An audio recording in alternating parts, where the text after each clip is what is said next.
Sunlight fell, it reminded me that life can be so gracious sometimes.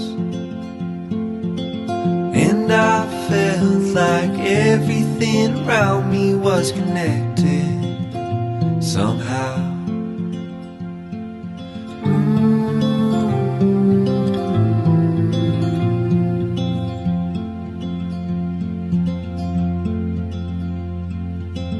At night I hear the rhythm of the ocean as it breaks on the shore. And I think about all the things that I am grateful for. And they say, hold on to the ones you love, keep them close to you. And they say, hold on to this time we have, and let the light shine through.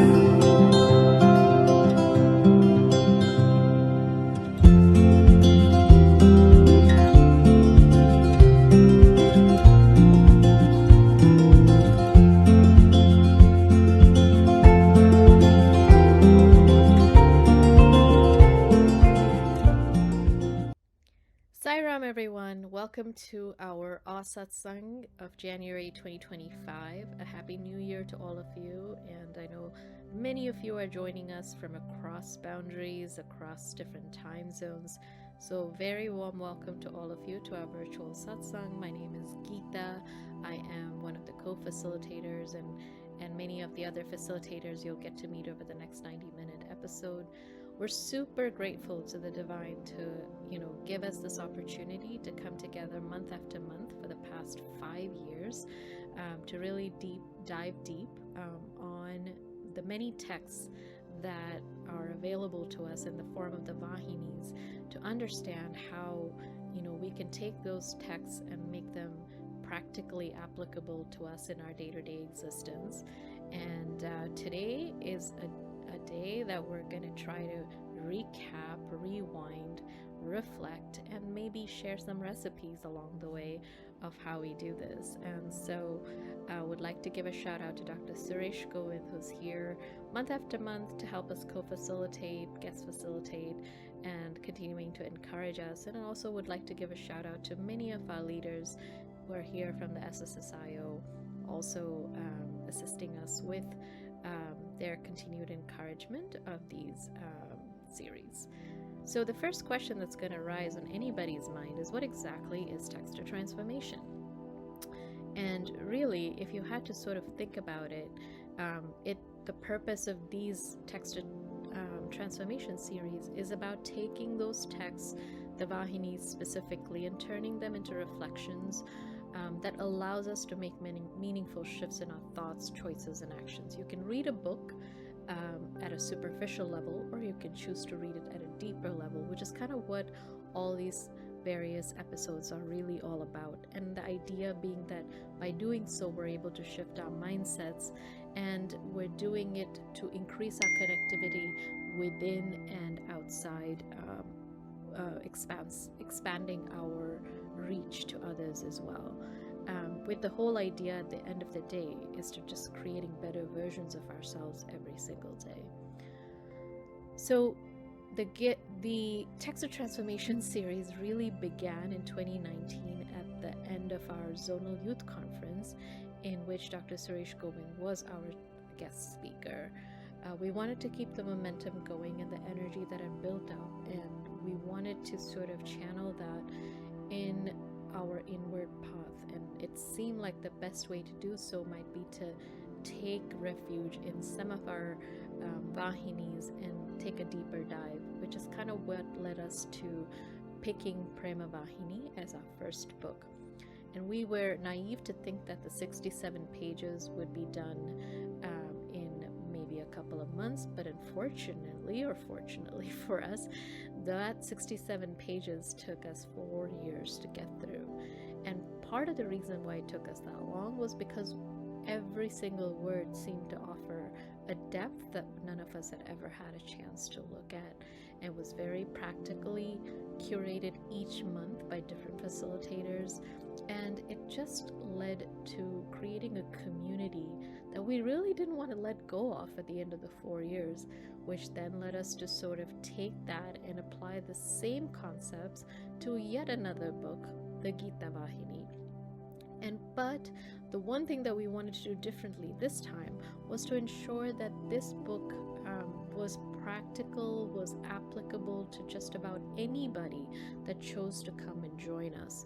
And we wanted it to make it interactive, wanted it to be open to just anybody, any seeker that was remotely interested in learning about the Gita, as we know that all it requires is a cup of curiosity, a lot of reflection, dash of joy and connectivity, and really practicing. And it can serve us lifelong if we choose to do the work that is necessary and goes along with it, and as long as we hold on to patience and put in the work. When you think about how each of these episodes in the last 12 months has been created, is really about choosing the episode theme, where we pick a word or a key phrase and kind of delve deep into it. We have pre-sessions before the session comes on, and there's a prep and a refinement that takes place over a period of several weeks prior to the episode being aired.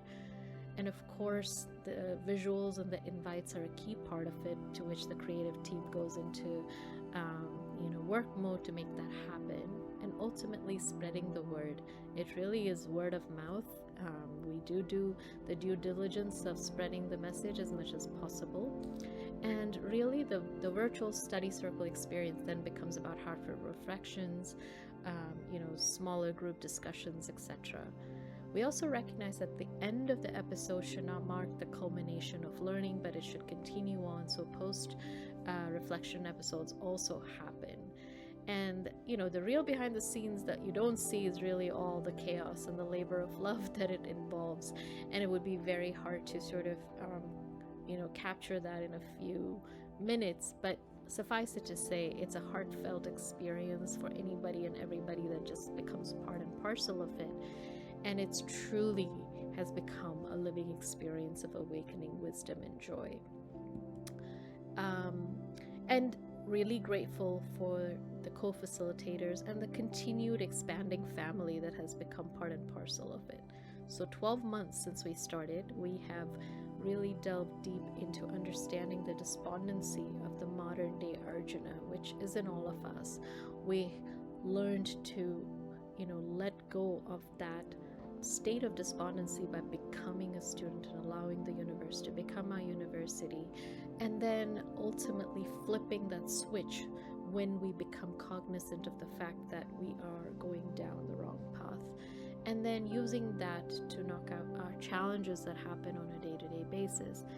And in that process, as the Gita Vahini takes us through, is really recognizing the key to doing that is becoming friends with that eternal wisdom master that's within, that is your Atma, and recognizing that Atma is steadfast in its approach to guiding you. It is unmanifest, it's immeasurable, it's immovable, and it, if used well, can navigate us from conflict to clarity and bring clarity to action. So this has been what we have learned in the last 12 months, and we hope to sort of share deeper dives into all of these in the next 90 minutes. We'll invite Dr. Suresh Govind to share a few words, and we will continue this journey. Thank you so much for joining us, and Dr. Govind, over to you. Thank you, Gita. By the infinite grace, love, and compassion of Bhagavan Baba, we all are here for this beautiful 5th year anniversary of Prema Vahini and Gita Vahini text to transformation journey. It has really been a very, very nice journey, and I'm really honored to be with this group, because so much of commitment, so much of passion, so much of enthusiasm to know the higher reality. And that's not very easy, especially for a commitment of this nature, of this length of time, despite so many obstacles and so many other commitments. This group is really, really passionate about wanting to know the essence of Swami's teachings. So it was really very easy to do this simply because there was a yearning, such a strong yearning.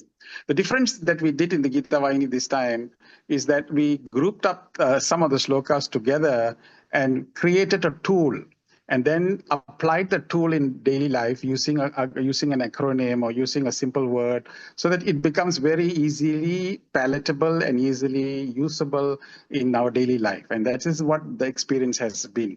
I think we always say it's better to know something 1% and practice 99%, compared to knowing 99% of the text and only practicing 1%. So this group of people took up the challenge, and every month when they come back, they actually go back and ask what has happened in the last 1 month, how have the transformation began. And so we begin always the session with some inspirational stories from the from these participants. I feel very blessed to be in this group, and really Swami's grace for making this beautiful occasion. And the fifth year occasion of celebrating this is to invite more and more people to be as passionate as this group, so that we all can move collectively towards the final goal.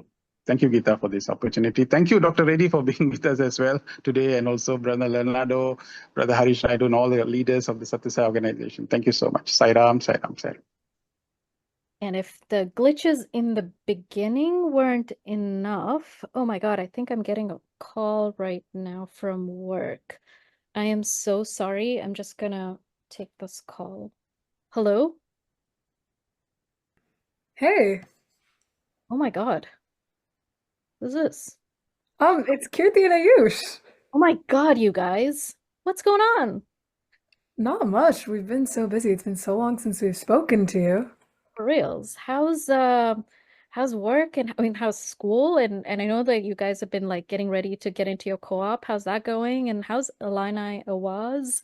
I know you guys are doing a lot of work with your a cappella stuff. That's cool, man. That's cool. But you Yeah, know it's been what? good. I need to put you on a hold because I'm actually in the middle of a presentation. Can I call you guys back? Uh, I'm gonna put you on hold, okay? Sure. Yeah, okay. sounds good. I guess while she's gone, Ayush, did you listen to the latest Muse score yet? I did. I noticed Dia and Yukta changed up a lot. I wonder if the rest of the team can pick it up in 2 weeks before comp. By the way, for you, how are choreo changes going? I mean, there's a lot to work on, but if we stay focused, I think we can clean everything up and get that Best Visual Performance award. Yeah, I hope so too. But also, can people fix their posture and like actually look like they want to be on stage? I feel like sometimes, no matter how much you tell people, they're just not gonna pay attention. We just need to create that group drive to push us in the right direction, you know? Uh, Ayush, did Yeah. you realize there's other people on the call right now? I kind of I kind of forgot about that. This usually happens. Maybe we should explain to everyone what we're actually talking about before like just rambling on. Yeah, well, Sairam, everyone. My name is Kirti, and this is Ayush, Alina So, Iwaz's very own performance director and president.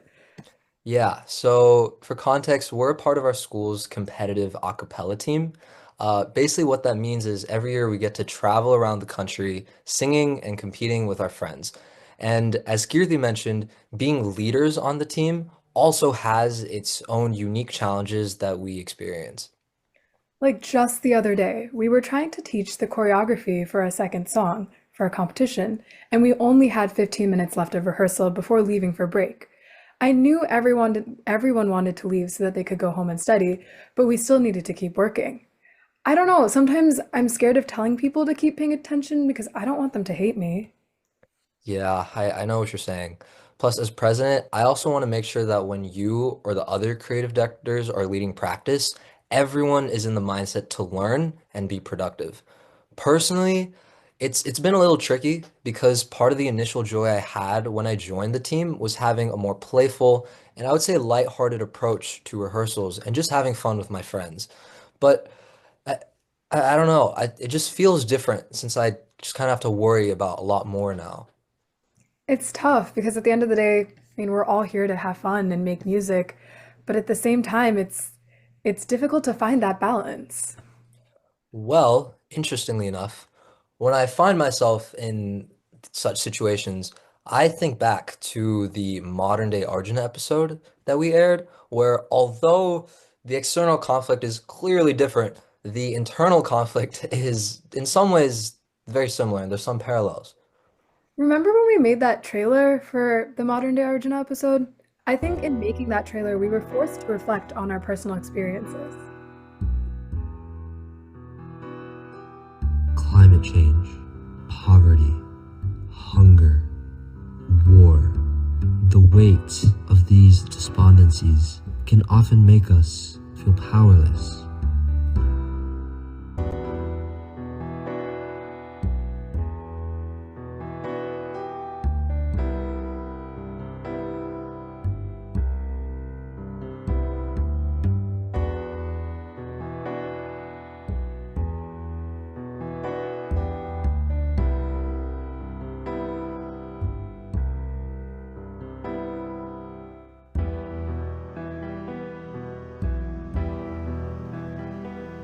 Arjuna surrendered to the wisdom of Krishna, hearing his words on the battlefield, turning with grief to his charioteer. Arjuna prayed to him through his tears. Govinda, Govinda, Radhe Govinda. Govinda, Govinda, Radhe Gopal. Govinda, Govinda, Radhe Govinda. Govinda, Govinda, Radhe Gopal. You know, when we made this trailer, this was actually around the time when there was a lot of political turmoil, not to mention the situation in Gaza was being escalated. There's a lot of unrest on our college campus and also amongst our peers as well. I think it was really helpful to hear the message of this episode during that time. I'm sure a lot of us can also relate where we've had to balance our own life's challenges while having to endure a feeling of helplessness and not being able to control some of the things we hear happening around the world. Everyone I talk to makes it seem like it's so simple to just surrender any thoughts and qualities that bring us down, but honestly, that's been a really difficult process for me.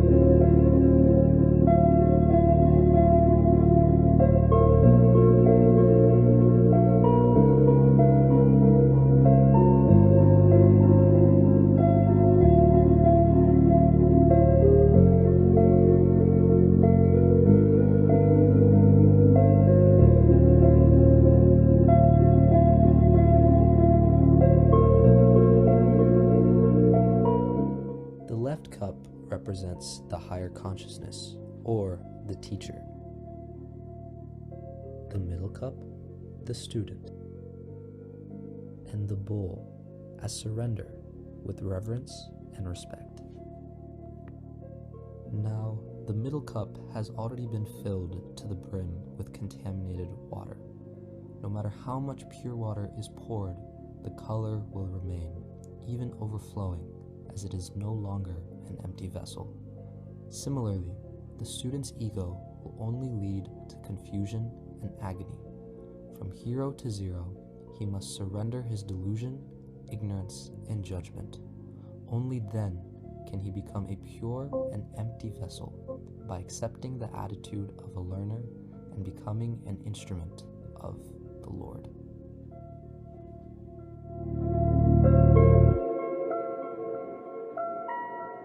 Please join us on this journey to become a true student.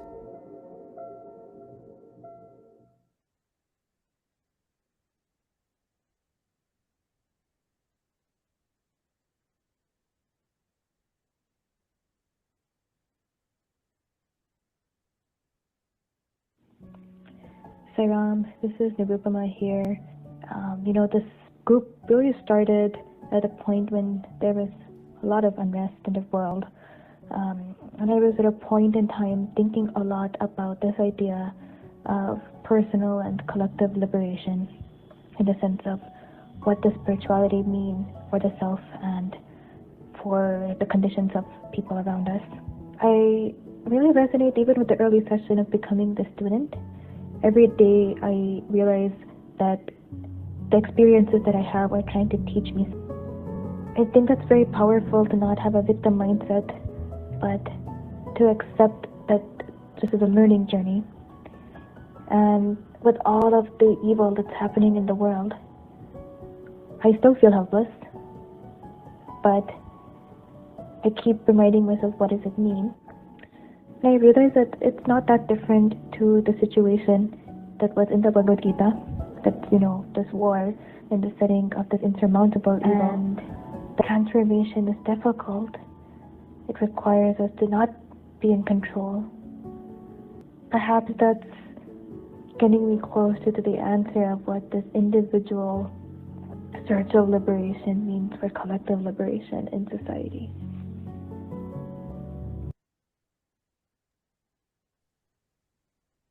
I feel you, Nirupama. I guess sometimes it's just a matter of perspective. I don't know if I fully agree with that. Remember that one time during rehearsal when we taught the pointing step and no one liked it? I tried so hard to stay positive and validate everyone's emotions, but they just viewed my positivity as dismissive and as a negative reflection of my character. Okay, but do you remember what we talked about after? Not everyone is in the position that you are, and sometimes it's also just hard for people to see where you're coming from, no matter how well your intentions are, how well you mean. But once you actually talked about it with some of the team members individually, it was so clear to see how quickly that initial disagreement had clouded their judgment. Yeah, no, you're right. I guess sometimes we all need to take a step back and reassess the situation.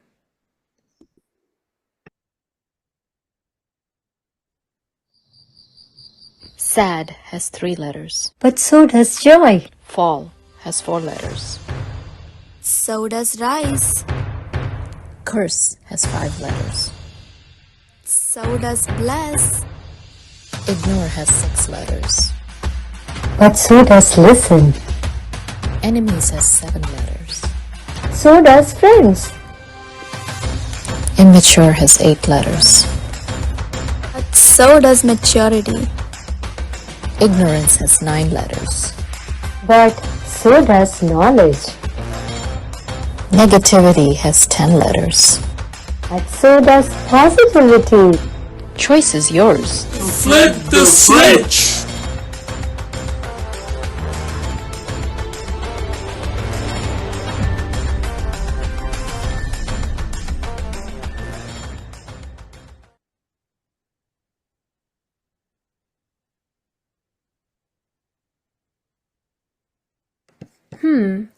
Flip the switch. Is that all it takes to see the silver lining in a negative situation? Yep. And when I think about it, I feel like when I listen to my mind over my consciousness, it makes me feel trapped in the negative side of things. But on the other side, when I pause and walk away from the situation and allow myself to actually look at it from a different angle, I'm able to process things and give myself the time and the space to see the good, however long that may take. You know what I was thinking about the other day? Remember Adwaita Auntie? She facilitated a couple of the AWE sessions. Yeah, from Nebraska, right? Yeah, she played that game with her daughters based on Flip the Switch. Oh, that's right. Every time one of them responded to any day-to-day issues by acting from the heart instead of reacting to it, they added a garbanzo to their respective jars. I could really go for some garbanzo right now. Okay, but it's not time for your after-school snack. But you know who does have their after-school snack right now? Adwaita Auntie's kids? Yep.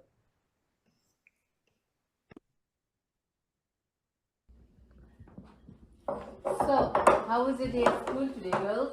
amazing, Mama. You know what, Mama? I flipped the switch at school so you can add a chana to my jar. Really? What did you do? There's this boy in my class named Andy. I know Andy.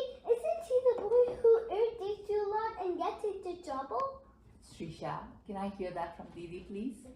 And he would always shove me while trying to get to his blind spot.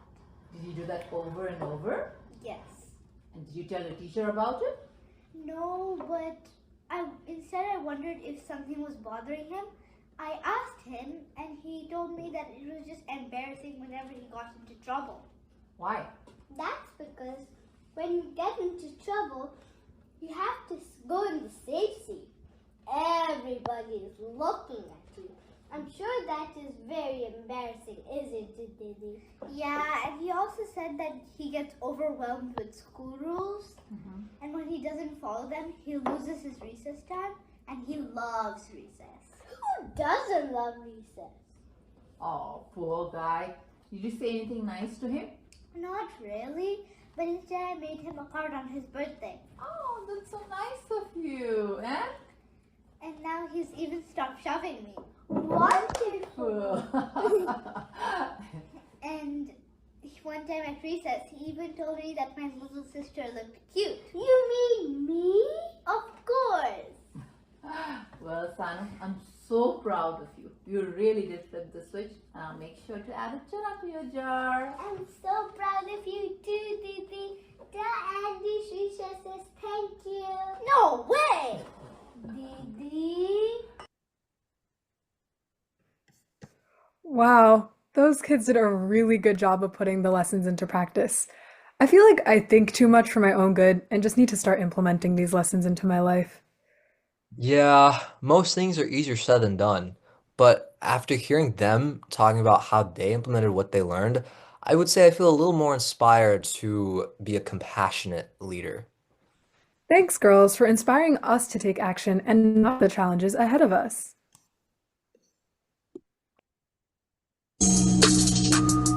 Maybe you thought wrong. Maybe you were led to believe it was all bleak, when it was a journey to find clarity. Maybe you thought transformation started at rock bottom and not in the quiet moments of introspection. Maybe you thought every stumble was a permanent fall, that evolution was built on despair and not determination. Maybe you didn't see that despondency gave you insight, that emptiness was the motivation. Maybe you didn't see that each defeat was a doorway, that the darkest hours were your greatest teachers. Maybe you were led to believe that wisdom was a natural gift and not something diligently sought every single day of your existence. Maybe you can dismantle the darkness, or maybe you're searching for reasons to remain the same. Here's the truth. When the weight of despondency presses down, empty yourself, choose to become a student, make the universe your university, and intentionally flip the switch. But true victory lies in knocking out challenges, not evading them. Get into the ring, will ya? Rise again and play the game. Are you ready?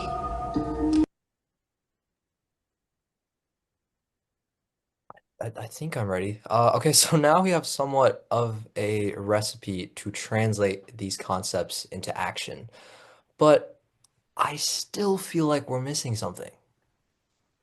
Yeah, I think sometimes I'm too focused on the external applications that I forget about myself. In a way, I think they go hand in hand because what you practice can reflect what's actually inside of you. It's kind of like there's hidden treasure within you.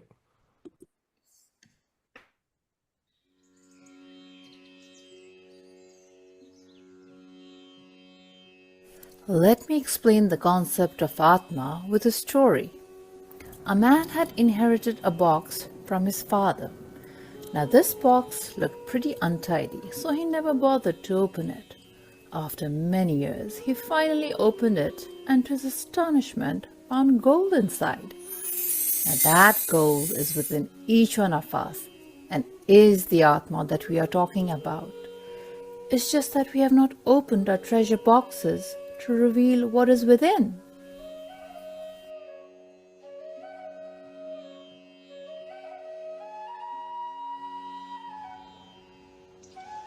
Bhagavad Gita, chapter 2, verse 18. Only the material body is perishable. The embodied soul within is indestructible, immeasurable, and eternal. Therefore, fight, O descendant of Bharat. Bhagavad Gita, chapter 2, verse 24. This individual soul is unbreakable and insoluble, and can be neither burned nor dried. He is everlasting, present everywhere, unchangeable, immovable, and eternally the same. Bhagavad Gita, chapter 2, verse 28.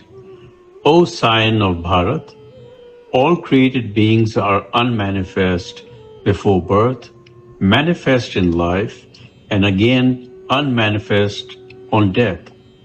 So why grieve?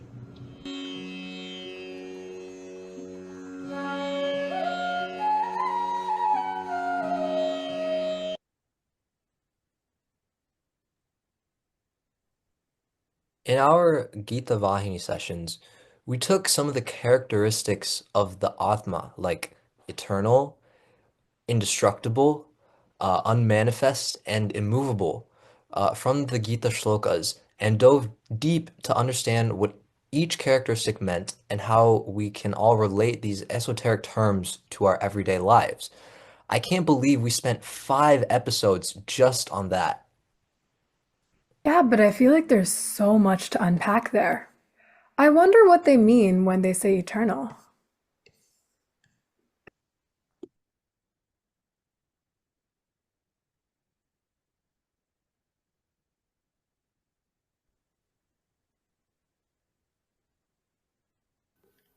Sai Ram, I'm here to share my experience with reference to the eternal aspect of the Atma.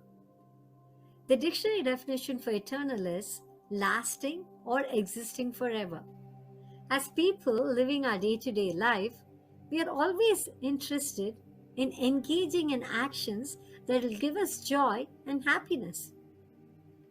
But if I want this joy or happiness to be mine today and also into the future, it all depends on what I do now.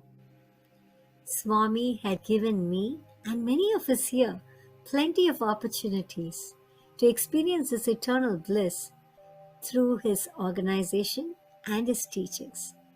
He had prepped me really well by giving me a job a decade ago at the Morton Arboretum, but just a few years ago, we started celebrating Swami's 100th birthday, and tree planting was one of the initiatives towards that. I was so blessed to be part of the National Task Force and plant trees and advocate for trees, and also influence people around me to join me in planting trees. Personally, what motivated me to go week after week to plant these trees and build my physical muscle and the spiritual muscle of consistency? Because I wanted to be mad.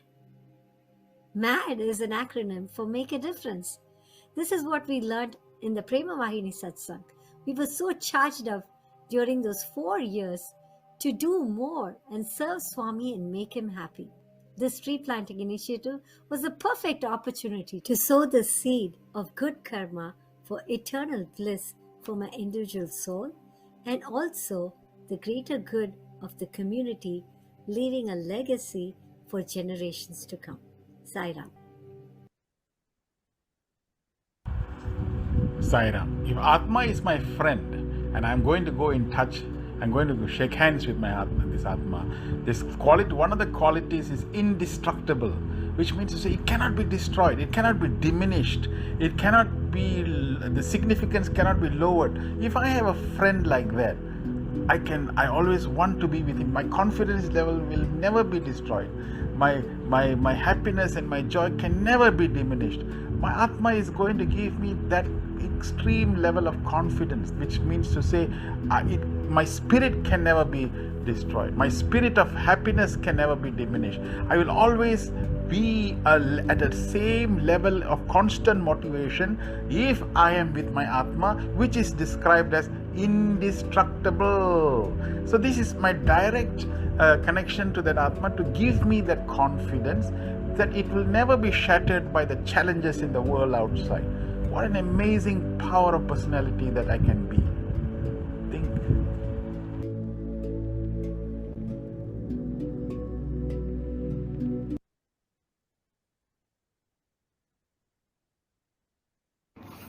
Sairam everyone, this is Rajat from Chicago.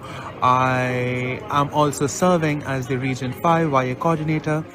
I was lucky to present episode 8 of AWE, where we introduced Star Point while exploring the indestructible aspect of Atma. I did the Star Point episode on July 7th, 3 weeks before the YA Leadership Retreat in Greece.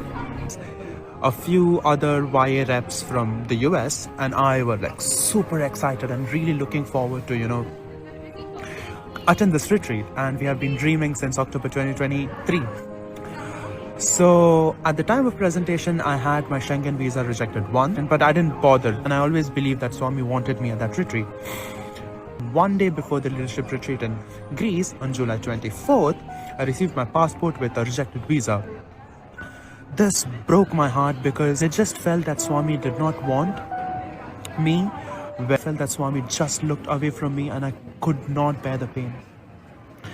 And this led to me being like aloof from everyone. I shut myself off. I was just like a soulless body until preparing episode 9 for AWE. I brought this up with Suresh Uncle, and Suresh Uncle just asked me this question: Rajat, if it apparently seems that Swami has looked away from you, would you also like just give up on the relationship, or would you be like, no Swami, even if you look away from me, I'm going to love you 10 times harder, I'm going to love you 100 times harder until you look back at me?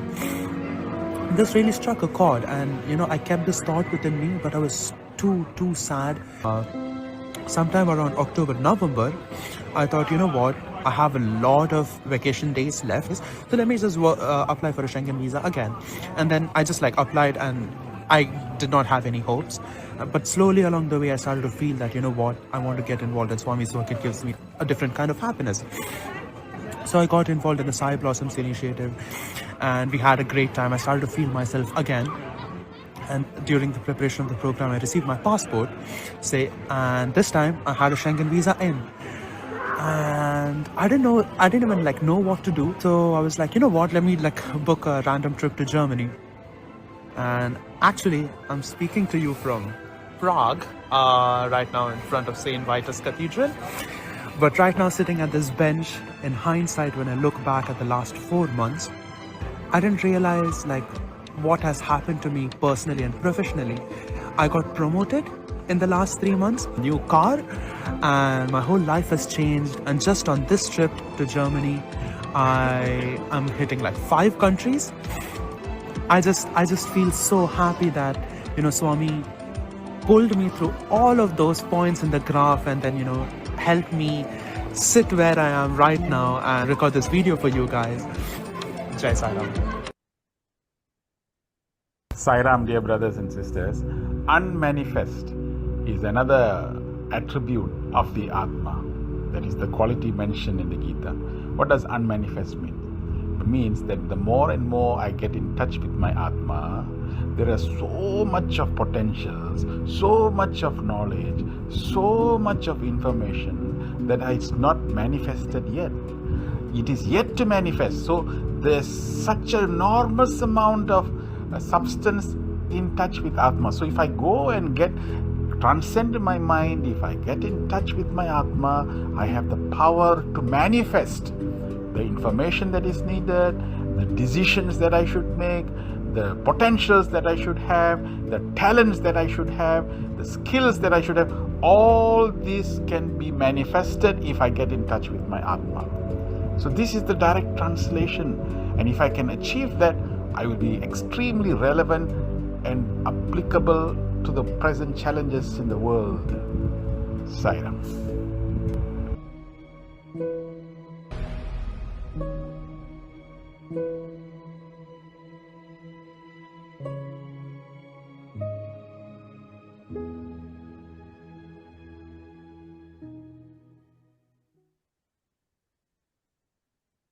Sai Ram. Another quality of the Atma is immovable.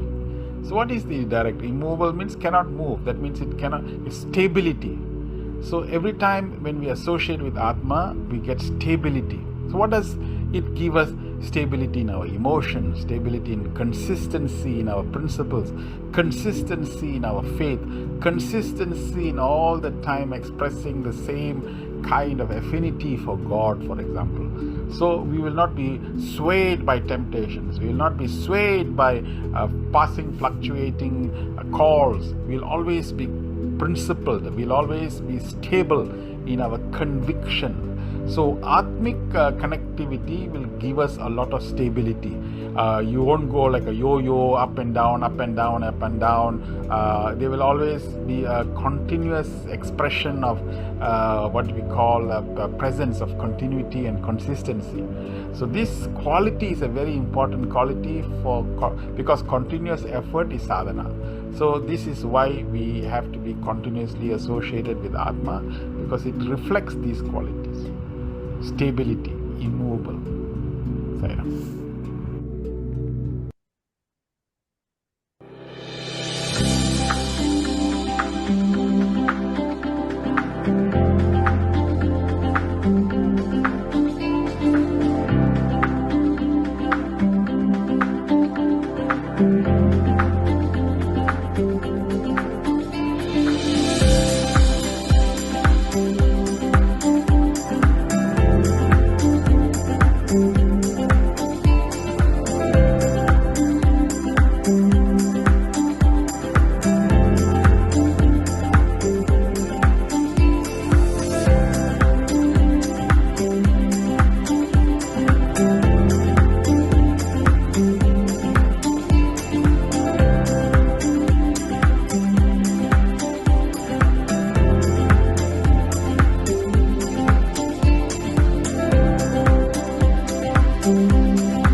Sairam all.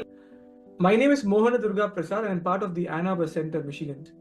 From my experience, as we explore and read different schools of spirituality, we tend to narrow the definition of spirituality and sadhana. In other words, we tend to identify divinity with a particular set of activities while unknowingly neglecting the opportunity to identify grace and divinity in mundane activities.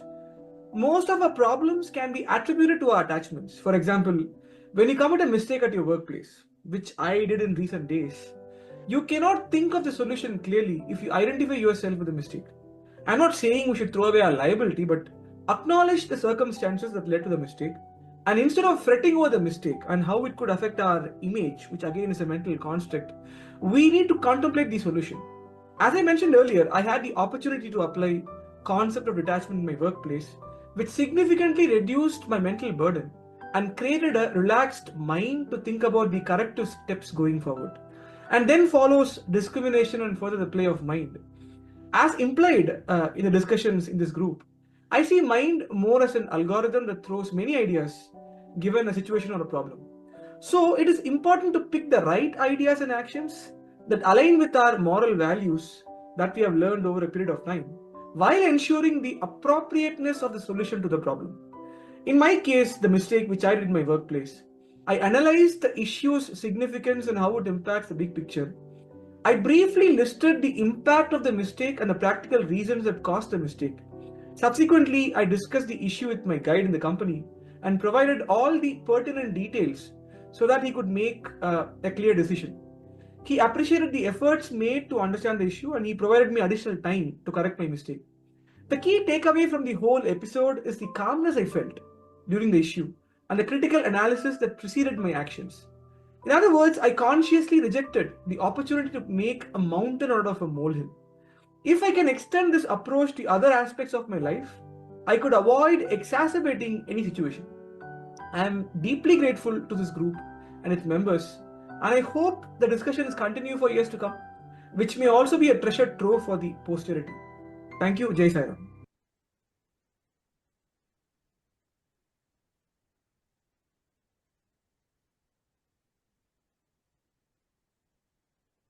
Skiing. It was a lot of effort to try to plan the trip. When we went skiing, my kids were not as excited as I had hoped. And it was frustrating, and a lot of us could have behaved better, let's say that. By the time I got to Phoenix, I was really tired.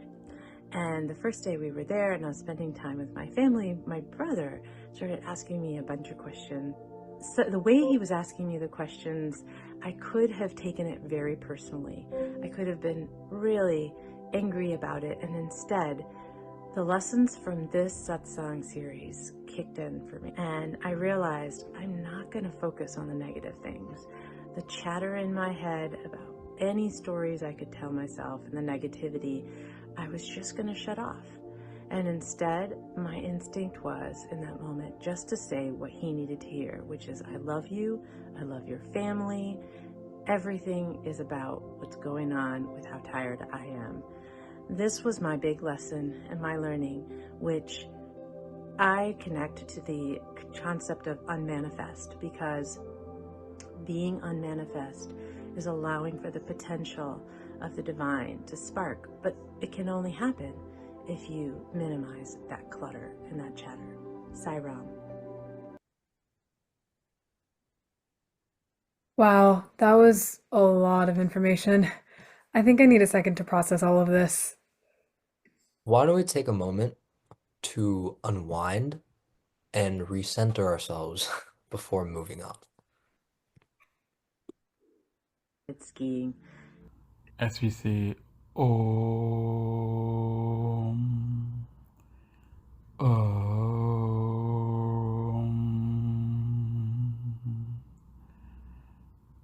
Om. Gently relax. Focus on your breathing. Inhale, exhale, inhale, exhale. Feel a nice, beautiful, warm feeling of relaxation coming from the top of your head to the tip of your toe. As we bid 2024 goodbye and as we welcome 2025, we approach the new year with new firm resolutions, with new yearning, with an increased enthusiasm and passion for the mission. We ask 2025 to confer us greater wisdom, greater patience, greater love. So therefore we formulate resolutions. Take a few minutes and write down 3 resolutions that you'd like to implement for 2025. It can be something that even giving up negative qualities like anger, hatred, or any other negative qualities that you have, and reinforce the positive ones that we possess, that we already have. And gently write down these 3 qualities or 3 resolutions that can enhance and increase and create better versions of ourselves for 2025. Take these few moments to write those 3 resolutions down. Gently write these resolutions and have at the same time a strong passion and enthusiasm to implement them. And then close your eyes and gently feel a beautiful feeling of relaxation as you focus on the breathing. Inhale, exhale, inhale, exhale, and feel a beautiful feeling of peace and happiness within. In your mind's eye, you bring the form of our beloved Bhagavan, Sri Sathya Sai Baba. Visualize his presence in your mind's eye, and then you stretch your hands and feel that you're giving this paper that contains the resolutions to him. And you can see Bhagavan bending down, picking up the resolutions from you. And at the same time, you touch his feet and yearn for grace and ask for the blessing so that you can fulfill these resolutions, so that we can create a better version of ourselves, create a better feeling and a better zeal for more passion, for more peace, for more happiness, and a greater commitment to fulfill for his mission this year. Being the 100th year of Bhagavan Baba's advent, we ask Swami, let me be an instrument to fulfill this divine mission, Bhagavan. So you can feel Swami smile. You get lost by looking into his eyes. And you can feel that the whole river is merging with the ocean, a sense of oneness completely enveloping you. You can feel a sense of peace, happiness and joy. And you say, Sai Ram, thank you Swami for this opportunity. Sai Ram, Sai Ram, Sai Ram.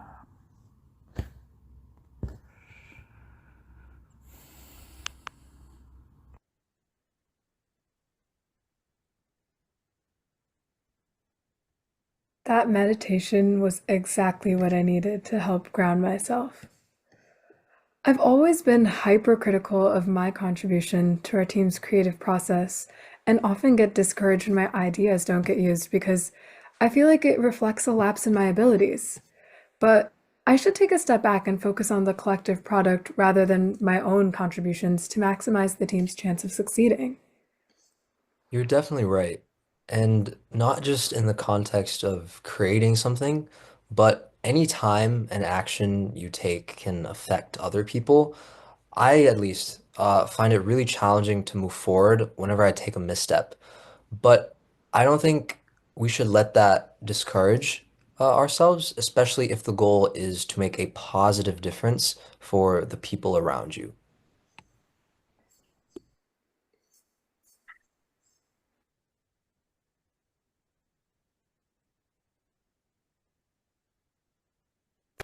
Sairam, my name is Uma Nori. I'm from the Chicago West Suburbs. These sessions have helped me to, face the uncertainty and challenges. The format is modern, but yet it is Swami's Gita Vahini, and the method of presentation where there's sharing in each session, there's breakout rooms, there's homework, and there's sometimes some kind of skits or their real life example and showing how what is being talked about can be applied to your life. I think that's very valuable.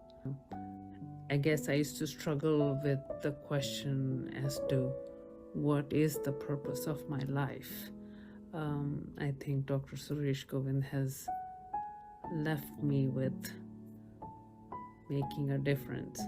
He calls it MAD, so the acronym for making a difference, and in making a difference in people's lives, in your family, at work, at your Sai center, just anywhere, and I think that's been a precious gift for me through these sessions. Sairam.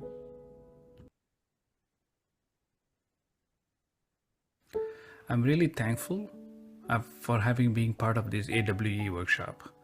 We have learned about several tools that can be effectively applied in our everyday practice. I have had my share of challenges in life and I have struggled with it a significant number of times on how to manage it. But with AWE workshop sessions and the tools we get, to name a few, you are the modern day Arjuna, becoming a student, our universe is our university, flipping the switch, and many more. It's not just that we get the tools to use it, but also learn how to use it properly. And we also get to practice it. This was very helpful. I was able to actually see the difference of applying one of these tools in the recent challenge I was facing. And it was phenomenal. Learning is not just for me to keep it for myself. It is to share with my fellow brothers and sisters. So hopefully this will inspire one or two others. And in turn, they can inspire a few other people by practicing this. So this, we saw the effect of this practice during our retreat. During Labor Day retreat, we always have workshops. And this time we had a workshop using these principles of creating a tool, applying the tool in our daily routine, and sharing its outcome. So when we did this whole circle, it really became more effective, and we could see and hear from many of our fellow Sai devotees. Therefore, I chose to share this information with you all so that each one of you can benefit from it, and thanks for listening. Jai Sai Ram.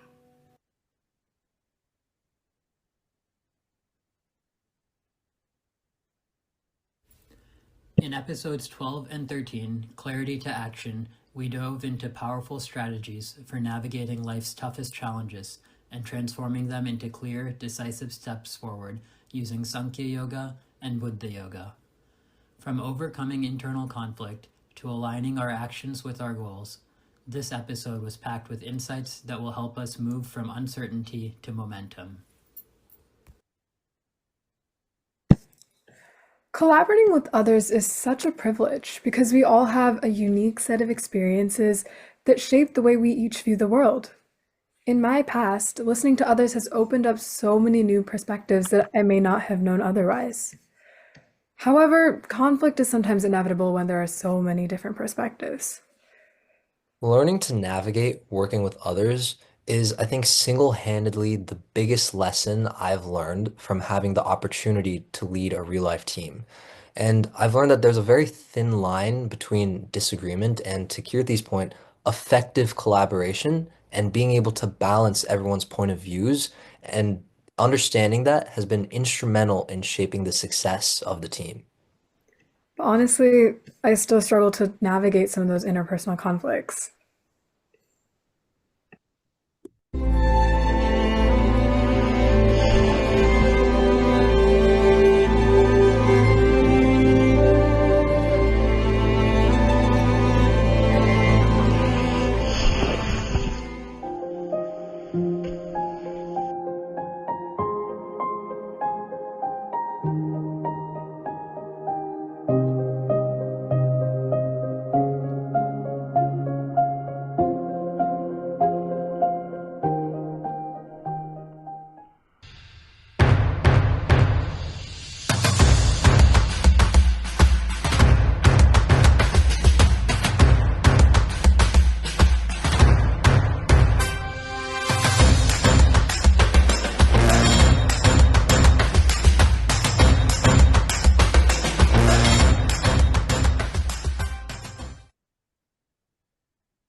Sairam, my name is Anushka Guru, and I'm from the Milwaukee Center originally, but currently I attend the Chicago Metro Psi Center.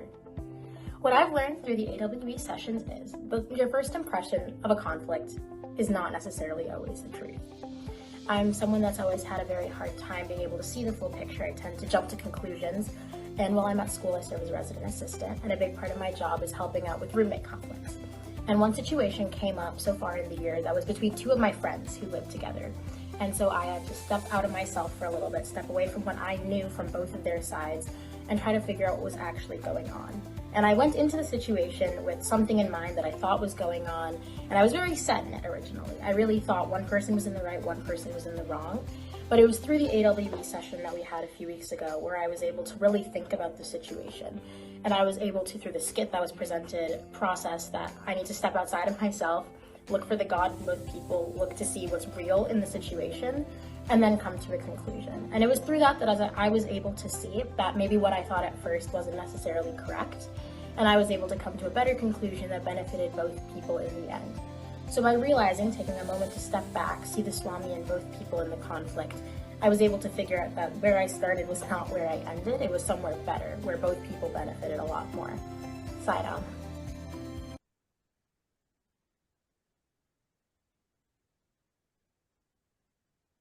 Sairam, my name is Sivakami. I'm from Southern California. At workplace, we deal with inner city patients who are drug users, mostly very non-compliant and at times very rude. One of such patients was creating lots of trouble to the caring staff, being very rude, not being compliant with the treatment plan, and always argumentative. The day after I had this tough encounter with this patient, I was driving to work and I happened to listen to episode 13. The statement of rising above the problem, detaching oneself, and also being a lighthouse gave me a new strength and motivation when I got to work. When I went to the patient's room the following morning, I was calm, confident, and definitely compassionate, with the thought of rising above and being a lighthouse.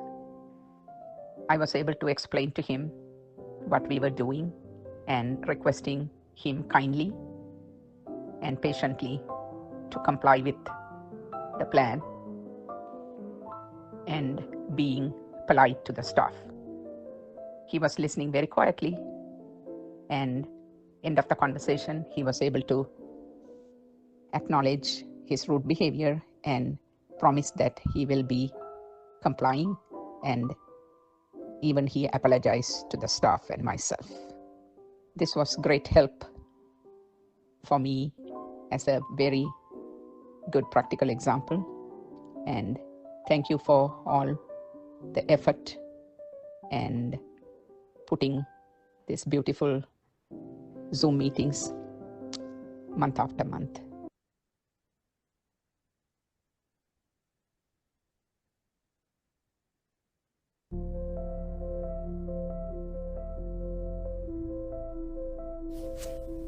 Remember, children, true joy comes from within, not from outside achievements. Stay humble and connected to each other. The ego is like a veil, it hides the truth. Brother, do you remember this teaching of Swami? Yes, Didi, I'll always remember this in my life and never let ego overpower me. I love you so much. I'm not going to go to school with you, Didi. You say I'm not a bright student, and mom and dad believe you. It's all because of you. I hate you. It's simple. Because I'm better than you in studies and I have a great time management skills. I'm so happy today to have completed my PhD and became the most educated person in my entire family. As for you, well, who knows what's next for you? Well, I just got an admission into computer science branch, and you've always doubted me. I will never forget that. The game is always on. Hey brother, I have achieved my dream of landing a government job. Now I can live the life I have always wanted and lead as the boss of the entire districts. It's all result of going to Science Center every Sunday. Thank you, Swami, for your love. Really? After Swami, I am the reason you got this job. You have been bossing me throughout your whole life, Shivani. Oh my God. Hi, sister. I'm proving you wrong today. I got a great IT job in a software company. Haha.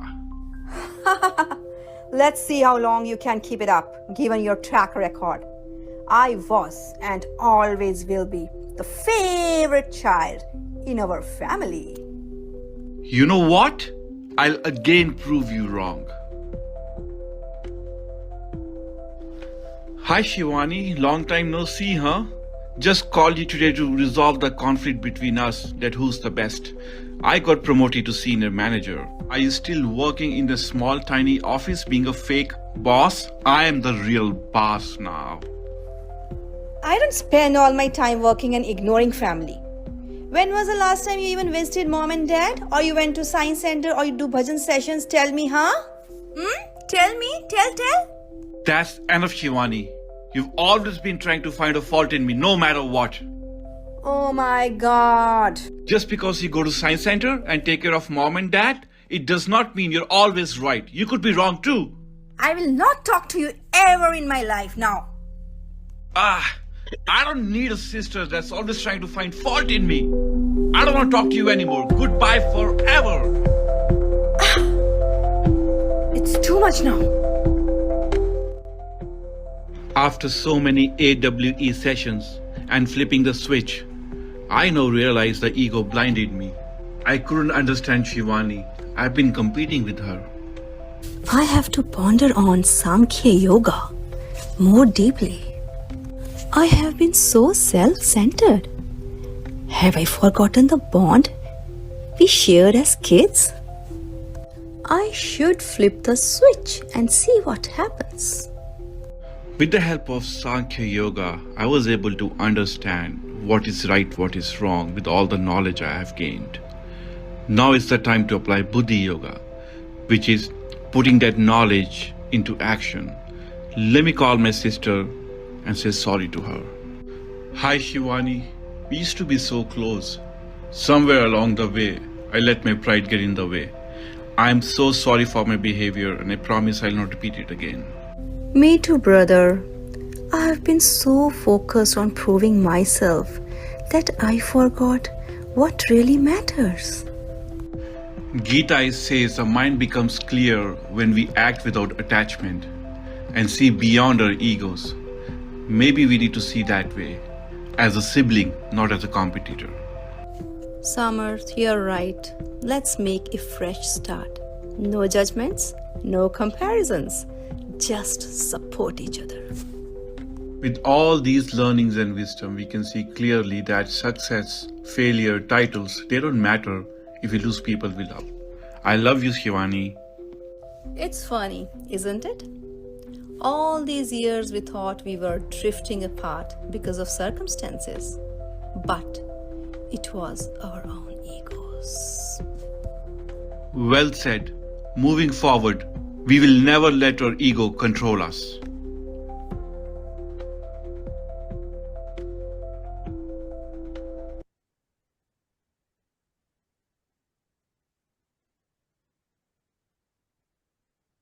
Hey guys. Hey, how was your Yeah. call? Hey, what did I miss? Uh, Not a lot. yeah, not much really. Oh, good. Oh, this call is pretty hectic today. Oh gosh, I'm getting another call. You guys carry on. Maybe I'll catch you later, yeah? Okay. It was nice talking to you. Bye. Bye. Did Oh, we she's just? really busy. Yeah, I know. I mean, did we just recap a full year of satsangs? I guess we did. That was pretty fun, right? Yeah, nice stroll down memory lane. But I wonder how many hours went into curating each and every one of these episodes. I think we should take a moment to recognize all the work that goes behind the scenes to curate this content.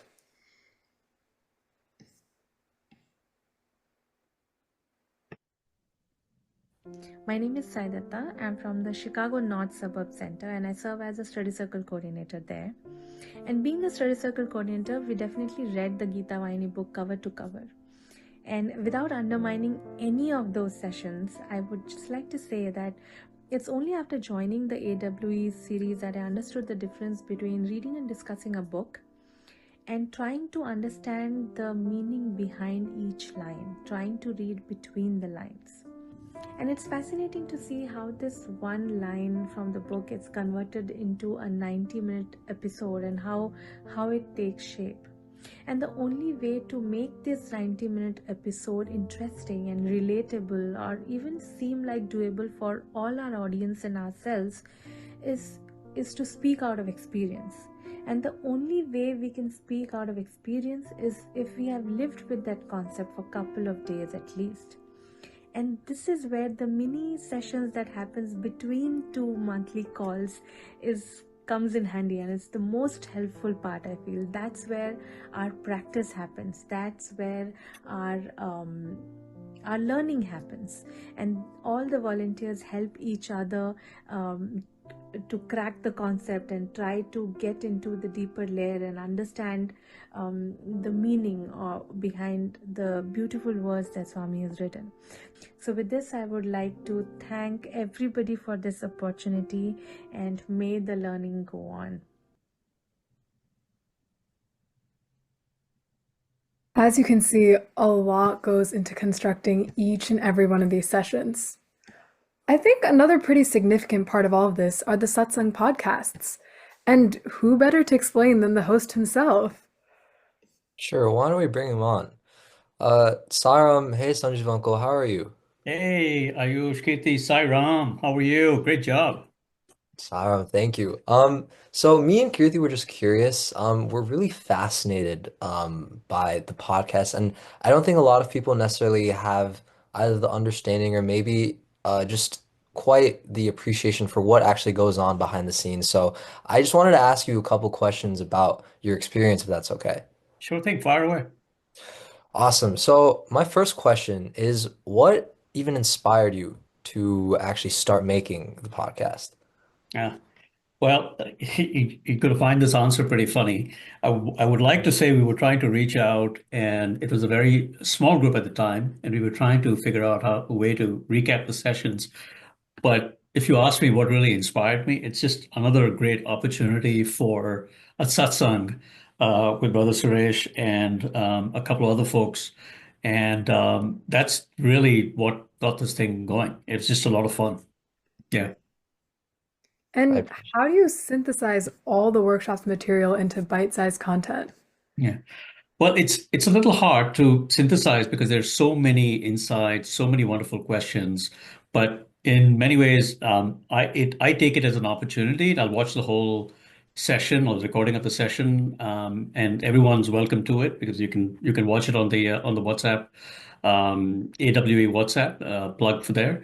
And then based on that, I kind of try to listen and say, what are some of the key messages, right? What is it that was either maybe unanswered, maybe we ran out of time, or what are the key themes or key messages that we're trying to get communicated during it?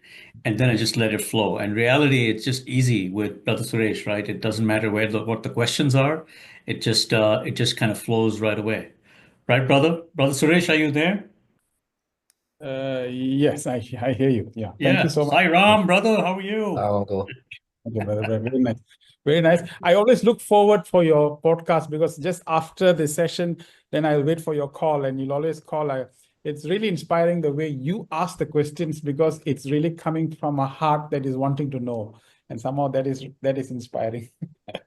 You're too kind. So, but back to you, Kirti and Ayush. I know we're probably rubbing up against the time here, so I'll drop it over to you. We've got a lot of wonderful, really, really wonderful guests. I'd love to hear a little bit about from them as well. So back to you guys. Sure. Well, thank you so much for answering our questions. Sure. Both Dr. Govind and Sanjeev uncle.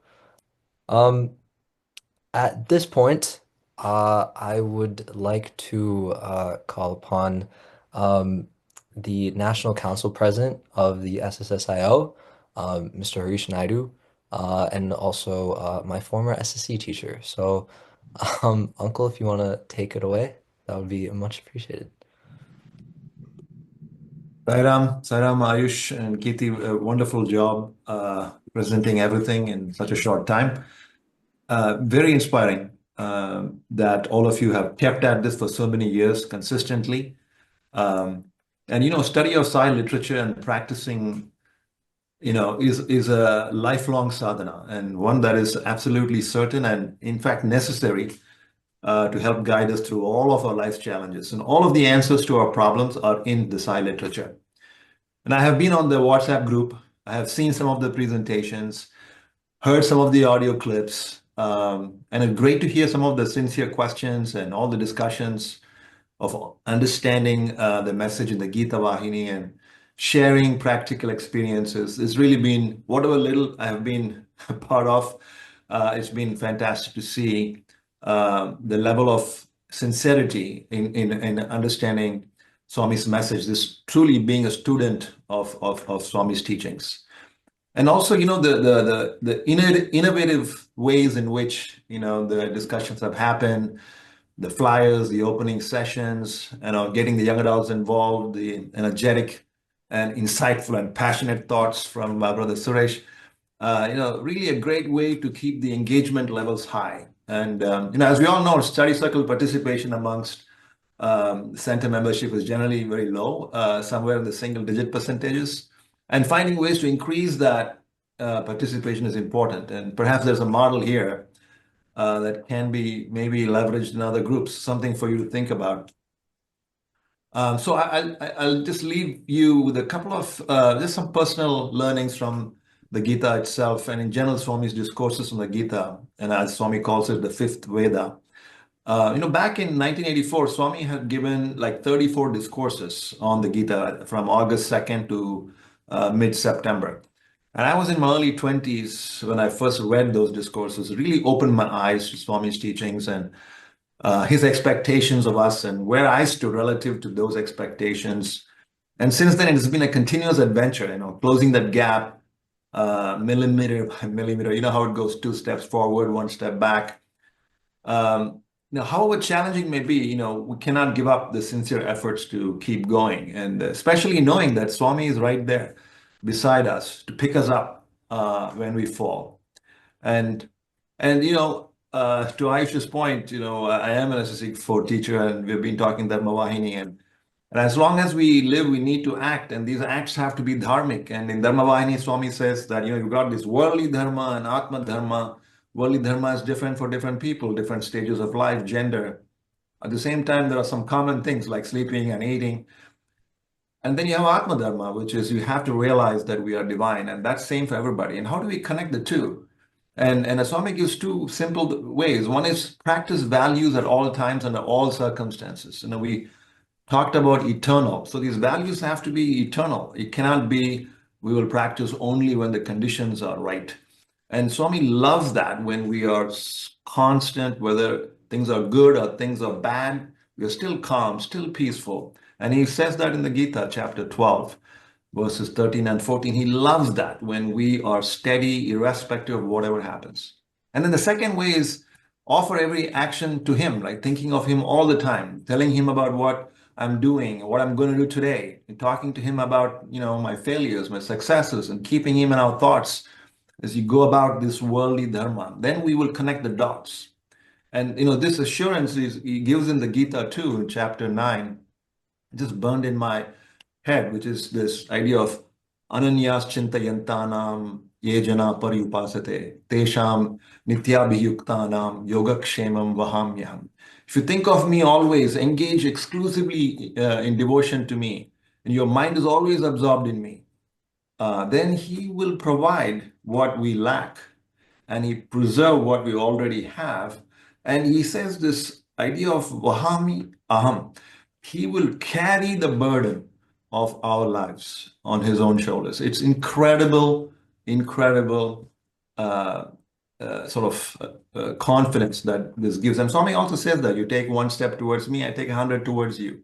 So we have this assurance, provided we are always thinking of him and always engaging in devotion to him and offering all of our acts to him. So again, once again, thank you for this amazing effort and this journey. And as somebody was saying, this is going to be something useful for many, many people in the years to come. Sairam. Ram. Thank you, Brother Harish. Thank you so much. I really appreciate it. And I see Brother Leo there Brother Leonardo there as well. Dr. Eddie, we would absolutely love to hear from you if you have a minute and just share your insights and feedback and suggestions as we continue on this journey for the next 5 years. Love, reverence, and gratitude. I offer my prayerful pranams at the divine lotus feet of our dearest, loving, and omnipresent Lord, Bhagavan Sri Satya Sai Baba. Dear brothers and sisters, loving Sai Ram to all of you. My sincere congratulations to the whole team. I see amazing, more than 100 people join, and at one time the max was almost 110. That shows a lot of people are interested in Swami's teaching. There is a good sign. So probably the way you are presenting, that is probably attracting people. Please keep it up.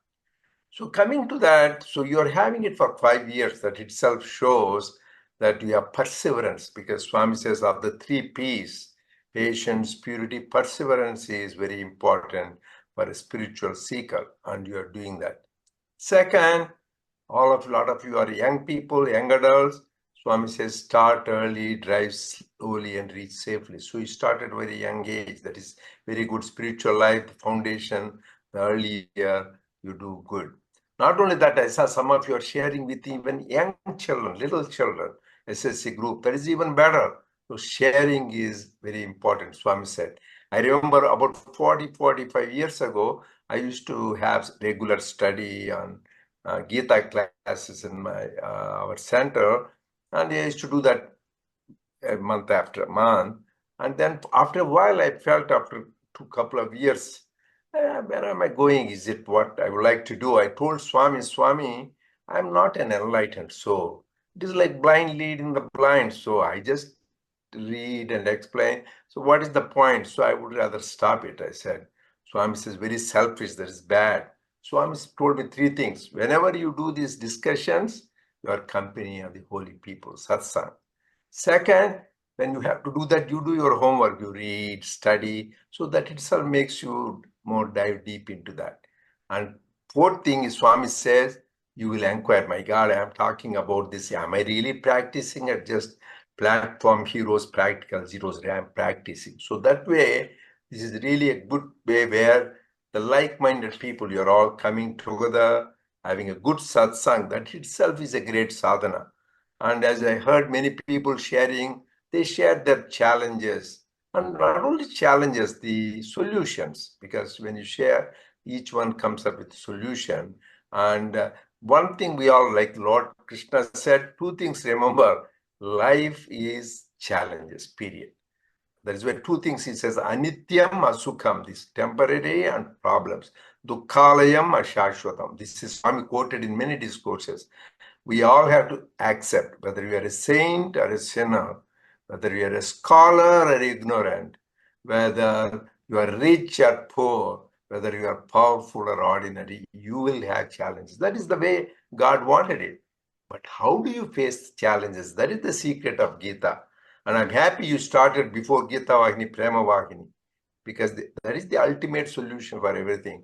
So you needed to have the face challenges. How do you face challenges? Simple thing is walk away from challenges. That is what Arjuna wanted to do.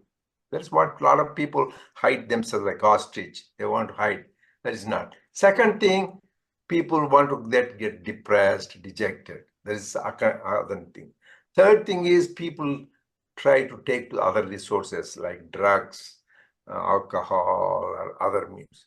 But the hero is the one who faced the challenges with courage and strength. That is what the whole thing, Arjuna, if at all there is a message in the beginning, Krishna said, get up and fight. Be fearless. We all have to be fearless. That's why Swami, not only with one hand, but two hands says, be fearless. We all in life, there's one thing we need, but people have fear of failure in the classes, fear of coming second, fear of criticism, fear of getting old age, fear of sickness. So everything fear. If really you're rooted in that, first thing is be fearless. So it doesn't matter all the challenges we are talking about in the political field, in the organization, in your life, at home, at work, nothing matters. Because as you said, ultimately you are Atman, beyond all distraction. But there also it is true, as the more and more you read, first you say, I am not impermanent, I am eternal. I am not indestructible, I am not destructible. I am then unwavering. So I am the eternal thing. But ultimately you will realize what you said, destructible and non-destructible, manifest and unmanifest, temporary and eternal, all are Atma. In the beginning, you try to go to that, discarding manifest, destructible, and temporary to that, but ultimately realize because there is nothing but Atman. So how can you say something is, even the one which is destructible is Atma, and something which is perishable Atma, which is manifest is also Atma, which is temporary is also Atma. That is the ultimate reality. But in the beginning stage, yes, that is what we, that's called Neti phenomenon. Neti, not this, not this. Ultimately, as Swami said, not only this, everything is that. So I'm very proud of, very happy that you all started this. But dive deep, the more dive deep, because I've been doing for 50, 60 years, God will reveal you the truths. Nobody need to tell each one. But the satsang is wonderful thing you're doing that reinforces. And another thing I want to end is, you go to chapter 18 at the end, sloka 68, Swami says, the person who spreads his Gita, Lord Krishna says, you are sharing to each other, and more people, they are the dearest to him. He didn't say, those are dear to me who do japa, meditation, service, they're all good. But they are dearest to me who spread my teachings to more and more people. About Gita, Lord Krishna says. So you're all blessed and fortunate that you are spreading the message of the Lord to more and more people. And I pray to Swami to bless this effort continues forever. Jai Sai Ram. Uncle, thank you so much for wonderful words. It's always a pleasure to have you. You've been a champion for all of our satsangs. I think you also came in during our PV satsang finale. So thank you so much for your kind words of your guidance. And we're very extremely thankful for you spending nearly 90 minutes with us today. Would also like to give a huge shout out to Mr. Harish Naidu, who's always he's actually part of our satsang and also comes in, drops in when he can. And thank you for sharing your wise words of wisdom. I also want to thank from the bottom of my heart to Mr. Leonardo Guter, who's joined us all the way from Argentina. Uncle Guter, if you want to say something, perhaps we can give you like a minute or so to share your thoughts. I know you've taken a lot of pain to come all the way from Argentina today. And I think that's what makes the satsang so amazing, that we have people from across the globe joining us. So Uncle, I'll just give the floor to you if you want. Thank you. It's very difficult to add anything to what Harish and Narendra has just said. Really, when they spoke, they said things that I was going to say. So I just want to congratulate all of you, Suresh, and all of you that have participated in this. The only thing is that as we live, we learn. I think this is an English expression. So I think you should not think that you will continue for 5 years only. You should continue this for all your life. And I've learned a lot today from you, and I will tell the people in different zones to duplicate what you're doing now, because it's an inspiring and a very, very important thing. So really congratulations, and I've been very happy to participate in this meeting. Thank you. Sai Ram. See, dedication Gita, it is midnight for him. In Argentina, Buenos Aires, it is midnight. So he joined. So you see that shows his dedication. 100%. When we sent the note to this morning, he said, yes, he was the first one to respond. So we're very, very, very grateful that he would do that for us. And really wanted to take a minute to really thank the divine in all of you, 110 plus that joined in today from different parts of the world. We have people joining from Malaysia, Indonesia. We have people joining from India, Tanzania, Canada, different parts of the US, the East, the West, the Middle. A huge shout out to Ramesh Uncle and the entire Region 5 team. Region 5 team is, as a lifelong Region 5er, I can say that we've been blessed to have good leaders who've always given opportunities to innovate different ways of doing things, taking ideas and running with it. So we wouldn't be anywhere without them. I'd like to give a shout out to all the center officers who share this knowledge through the WhatsApps that we sent out. And I think it's an important plug-in right now to also, offer our thanks to the national leaders. We have many of the national leaders actually being part and parcel of our group. And so it's a blessing to have a mix and mash from different viewpoints, young, old, middle, young at heart, whichever spectrum we belong in. I think it's a nice way to come together, and we thank Swami at the end of the day for this lovely satsang tonight. And of course, we want to invite all of you to join us in our monthly satsangs. This is a great way for you to keep in touch. I know most of you might be on your devices, so it may be hard to scan the QR code, but we do offer that in our chats. You can look in. It's a very quick WhatsApp invite, and that will keep you up to date with our satsangs. You would have access to our previous satsangs as well as our podcast.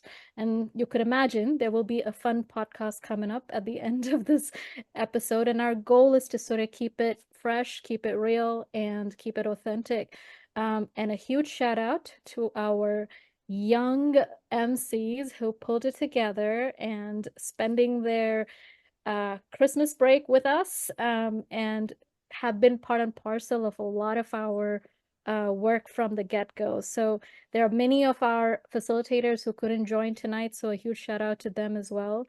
And as with anything, we just wanted to thank you. And I know we've maybe had some glitches to begin with, so forgive us. And this is a wonderful opportunity to thank you once more. And Om Shri Sai Ram.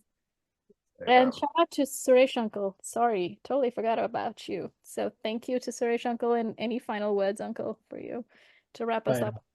Sai Ram, thank you so much for this opportunity. Thank you all for being here. Let's continue this journey. Sai Ram.